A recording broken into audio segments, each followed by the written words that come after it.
Smart taxation classes में आप सभी लोगों का स्वागत है।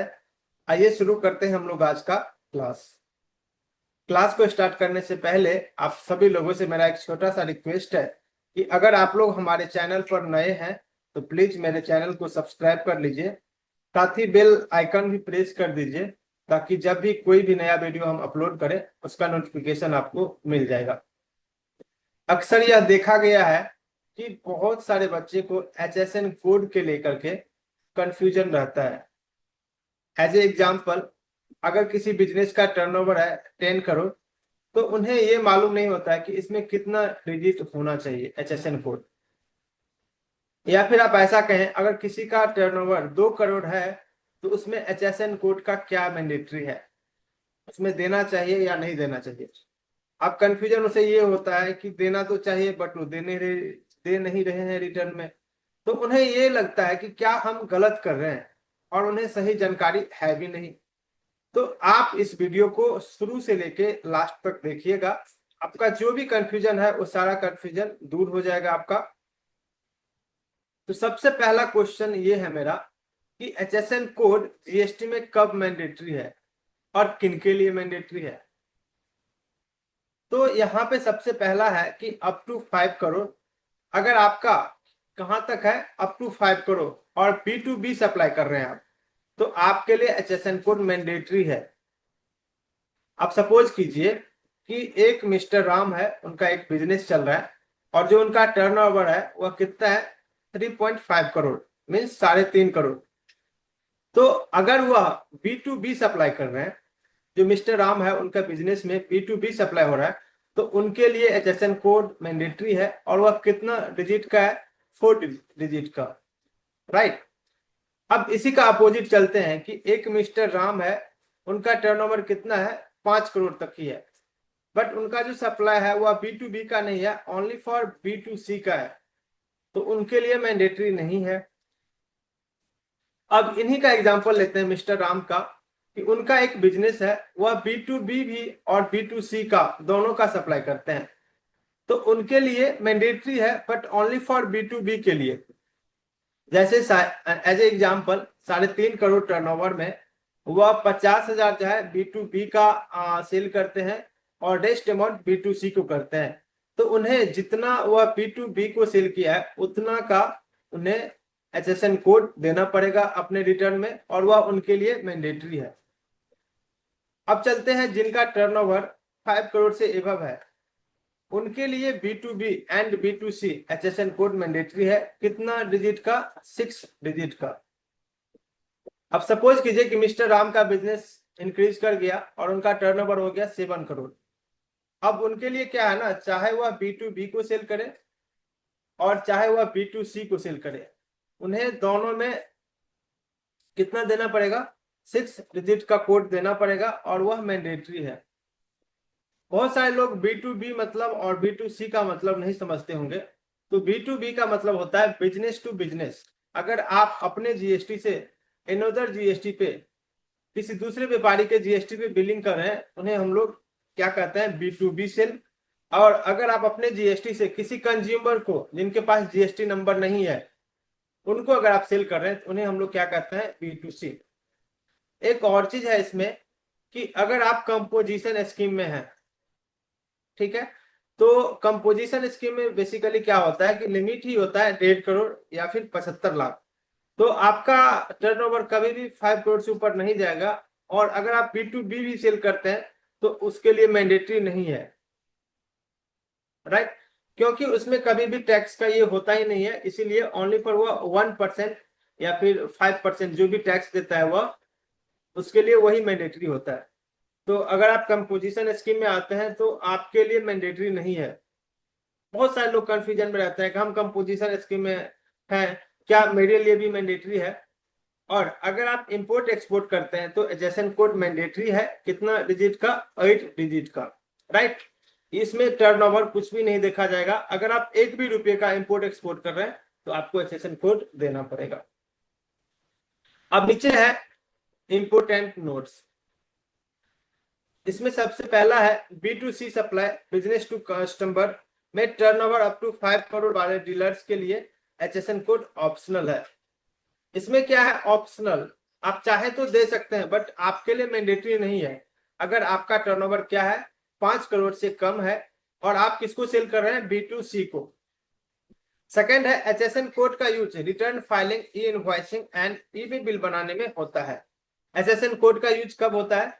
रिटर्न फाइलिंग में, ई इनवॉइसिंग में, ई बिल बनाने में, इन सारी चीजों में इनका यूज होता है। और अगर आप रॉन्ग GST कोड डालने पे आपको पेनल्टी भी लग सकती है। अगर आप रॉन्ग GST डालते हैं अपने रिटर्न फाइल में तो आपके ऊपर पेनल्टी भी लग सकती है। अब कितना पेनल्टी लगेगा ये हम लोग आगे डिस्कस करेंगे। तो यहां तक आप लोगों को सारी चीजें समझ में आ गई होगी। अब हम ऐसे सोचते हैं अगर मेरा टर्नओवर कितना तक है 5 करोड़ तक है तो HSN कोड मेरे लिए मैंडेटरी है। कितना है 4 डिजिट का, ओनली फॉर B2B के लिए। अगर 5 करोड़ से ऊपर है तो सभी के लिए, B2B भी और B2C की भी मैंडेटरी है। कितना 6 डिजिट का।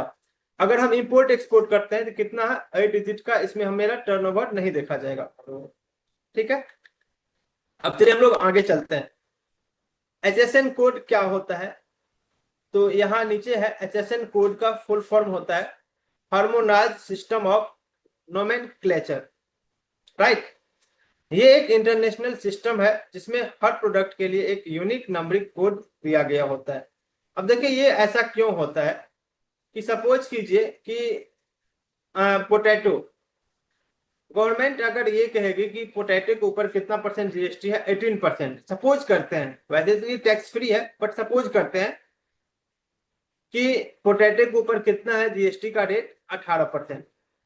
तो जरूरी नहीं है कि हर स्टेट में पोटैटो को पोटैटो ही कहते हैं।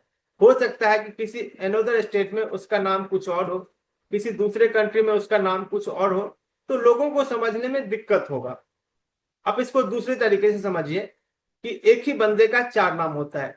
कोई मिस्टर राम के नाम से उन्हें जानते हैं, कोई मिस्टर श्याम के नाम से, कोई कुछ और नाम से, लेकिन उनका एक अगर कोड हो जाता है ना तो समझने में आसानी हो जाती है।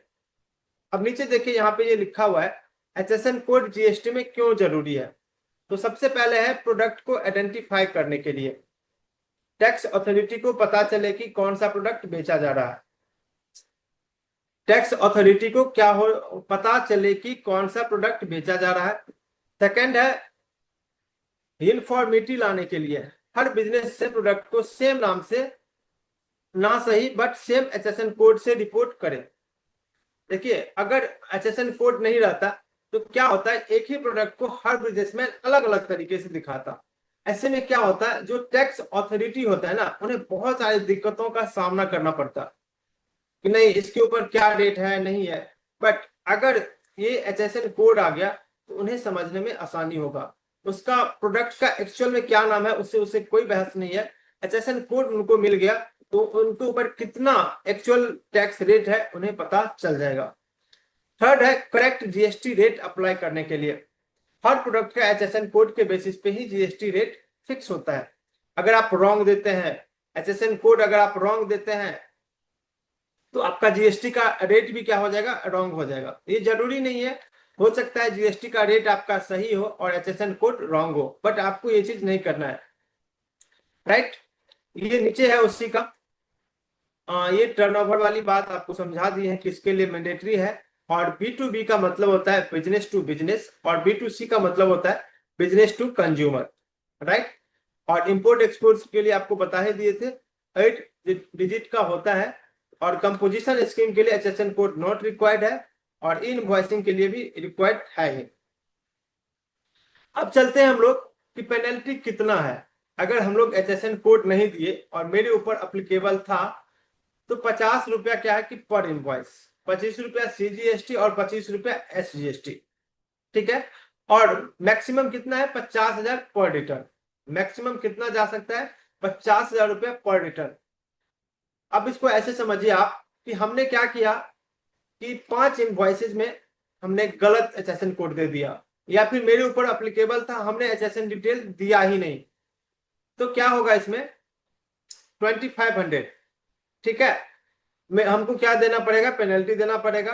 हो सकता है कि मैक्सिमम पर रिटर्न कितना है 50,000। अगर मेरा पेनल्टी 50,000 से ऊपर जा रहा है तो उससे ज्यादा हम लोग नहीं दे सकते, मैक्सिमम कितना है 50,000 है, राइट। आप इसको क्या कीजिए, एक एग्जांपल के साथ समझिए कि आपके पास प्रोडक्ट है लैपटॉप जिसका HSN कोड है 8471 और इसके ऊपर जीएसटी का रेट कितना है 18%।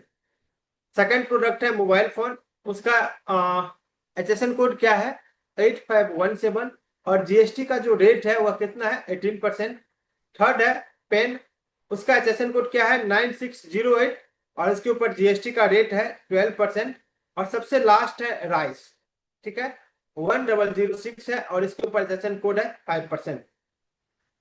अगर आप गलती से पेन का HSN कोड दे दिया 8471, अब देखिए पेन का HSN कोड क्या है 9608, बट आपने क्या किया ना गलती से 8471 दे दिया तो लैपटॉप का बन जाएगा, गलत टैक्स रेट लग सकता है इसमें। ऐसे में क्या होगा कि गलत टैक्स रेट लग सकता है, राइट।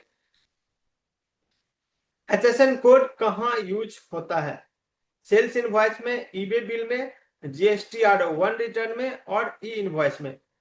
और यहाँ पे भी डीप में जाने की थोड़ा सा जरूरत है कि सपोज कीजिए कि अगर आपने यहाँ पे 8471 की जगह आपने क्या किया है 848517 दे दिया, तो ये तो रॉन्ग है जीएसटी का, बट आपके ऊपर पेनल्टी नहीं लगेगा क्योंकि आपने रॉन्ग जीएसटी का रेट नहीं दिया है।